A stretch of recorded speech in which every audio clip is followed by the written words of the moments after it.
binding factor which is not given in this problem, but I said last time, if not given you have to take 0.955 into B average. B average is nothing but 0.5 which is given into AC 25,000 into this is 10 raised to minus 3. So we will get C naught. From this we will get, if we calculate, we will get C naught 131.3. Now NS we have to find out. See, NS is given here is 2810 RPM. See, it is in RPM, 2810 RPM. We have to convert into, I said you we have to convert into RPS. To convert into RPS we have to divide by 60. See here, if we divide by 60, we'll get something 46.33. So this is approximately we have to take 50 Hertz.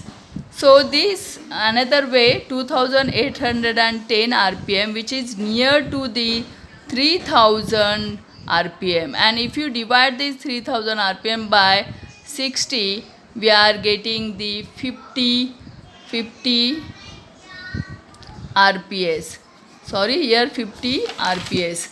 So here 3000 NS is approximately 3000. We have to take nearby value which has to be divided by 60. We are getting 50 RPS. Another way, if you divide 2810 RPM divide by 60, we are getting 46.33 RPS. So we won't take this speed in fraction, so we have to take it is in full number, so that is nothing but 50 RPS. So we got NS is equal to 50 RPS. Now we are knowing the formula, which is nothing but Q is equal to C naught D square L NS. Now we have to find out D square L from this formula, that is Q divided by C naught NS. Now substitute the value. Q is, we got it here, 18.94. Already we have calculated 18.94 divided by C naught 131.3 into NS is 50. So D square L we got it 2.88 into 10 raised to minus 3 meter cube. Why it is meter cube? D square, meter square into meter is meter cube.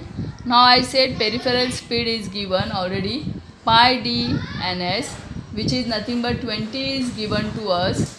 So d is nothing but 20 divided by pi into ns. Ns is nothing but, it is 50. If you substitute this, d we are getting 0.12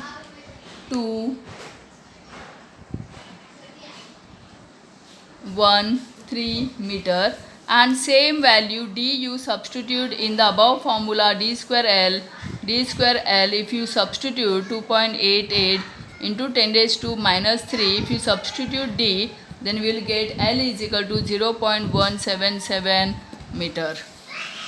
So here we have to calculate, or you have to consider some synchronous speed which should be approximately, then only you can easily get the D and L are the dimensions of the induction motor.